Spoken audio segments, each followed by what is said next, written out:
চাওক মই ভাবোঁ যে গৰু মাংস পৰিলে গাহৰি মাংসও পৰিব। এই কামটো বন্ধ হ'ব লাগে, না গৰু পৰিব লাগে না গাহৰি পৰিব লাগে।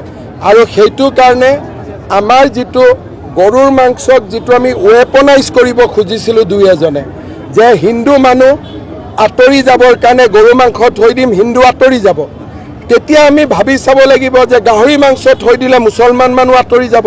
সেইকাৰণে আমাক গৰুৰ মাংসও নালাগে, গাহৰি মাংসও নালাগে, নামঘৰতো মাংস পৰিব নালাগে, মছজিদতো মাংস পৰিব নালাগে।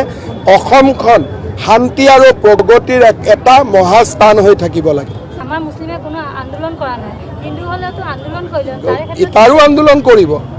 আজি সেইটো আপুনি কেনেকৈ গেৰেণ্টি দিব? কোনেও কৰিব নোৱাৰে। এটা দুটা পৰত আন্দোলন হ'ব, নপৰিলেও আন্দোলন হ'ব।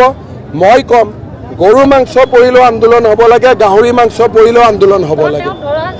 ডেফিনেটলি ধৰা যাব। আমি কাকোৱে আইন অমান্য কৰিব নিদিওঁ, কিন্তু অসমত বাৰে বাৰে যিবিলাক ঘটনা ঘটি আছে তাৰ কাৰণে মানুহ বহুত অসন্তুষ্ট হৈ আছে। সেইকাৰণে মই ভাবোঁ যে কোনো পক্ষই আইন হাতত ল'ব নালাগে।